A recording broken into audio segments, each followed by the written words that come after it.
Governor Fallin, thanks for being here. It's good to be with you. So before the horrific ambush in Dallas, the nation was focused on these two fatal shootings of African-American men, one in Minnesota, one in Louisiana. The former Speaker of the House, Newt Gingrich, he went on Facebook on Friday with Van Jones, and they discussed the issue of race in America. Take a listen.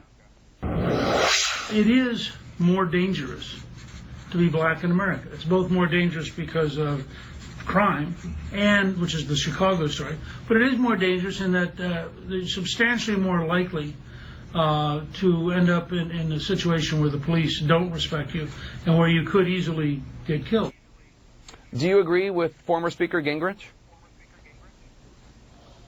Well, I think we certainly have a great concern in America with the black community about crime, about certainly our police forces, and of course we had a horrendous terrible tragedy in Dallas this past week.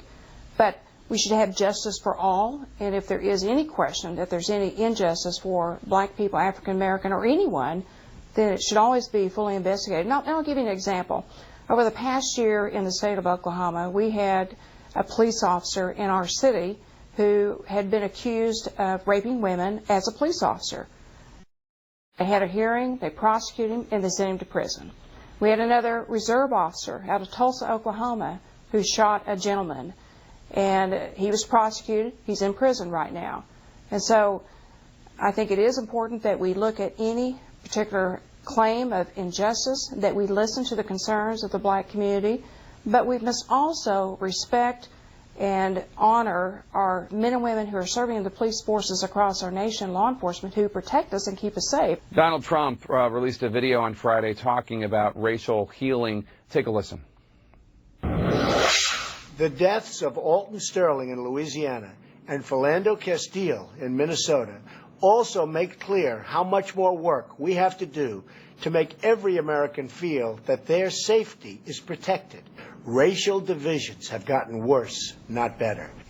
Now, obviously, you're supporting Donald Trump. I think there are probably some skeptical Americans hearing that message from Mr. Trump about healing the racial divide. Specifically, I've heard from a number of Latino Americans, Muslim Americans, Native Americans, Jewish Americans, African Americans, all expressing concern about some of the things that Donald Trump has said.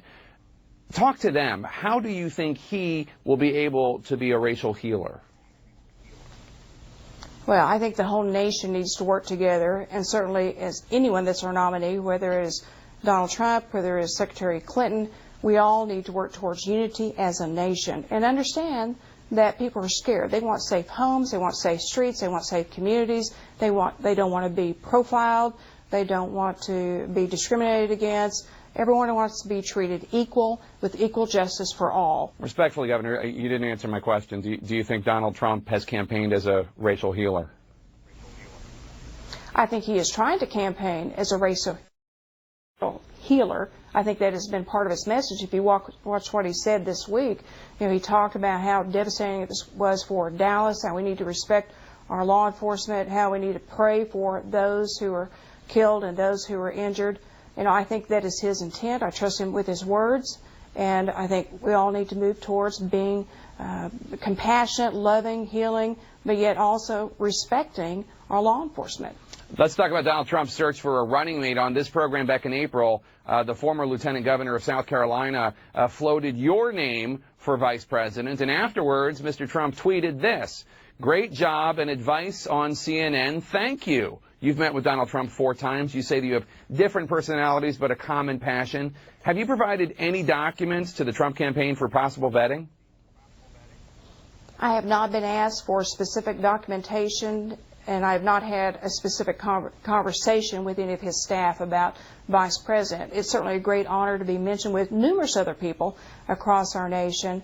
But I have not been asked to provide information. Back in May, Trump campaign chairman Paul Manafort spoke with the Huffington Post about Trump's vice presidential pick, and this is what the Huffington Post reported, quote, "The campaign probably won't choose a woman or a member of a minority group." Paul Manafort said, quote, "In fact, that would be viewed as pandering, I think."